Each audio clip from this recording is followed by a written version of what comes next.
darkest days as coordinated terrorist attacks shook India's financial capital. The brutal assault left 166 people dead and over 300 injured.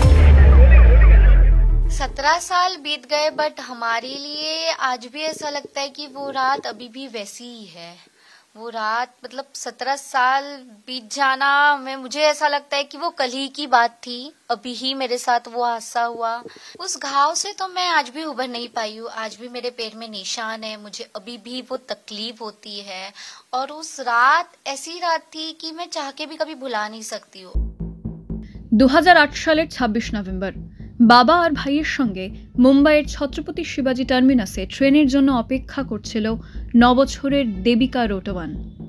স্টেশনে আজমল কাসব ও ইসমাইল খানের AK-47 এর গুলি বৃষ্টিতে নিহত হন 58 জন, আহত হন 104 জন। ওই 104 জনের মধ্যে একজন দেবিকা। কাসবের বিরুদ্ধে মামলায় প্রত্যক্ষদর্শী হিসেবে সাক্ষ্য দিয়েছিলেন দেবিকা। जेजे हॉस्पिटल में करीबन मैं 1.5 महीना एडमिट रही। मेरा पैर का 6 ऑपरेशन किया गया। मेरे पैर से गोली निकाली गई। এখন 25 বছর বয়স দেবিকার। ডান পা আর কাজ করে না। 26/11 রাত দেবিকার জীবন বদলে দিয়েছে। 26/11 রাতে প্রতিদিনের মতোই ছত্রপতি শিবাজি টার্মিনাসে চায়ের দোকান সামলাচ্ছিলেন মোহাম্মদ তৌফিক। সবাই তাঁকে তখন ছোটু চায়ওয়ালা বলেই চেনে।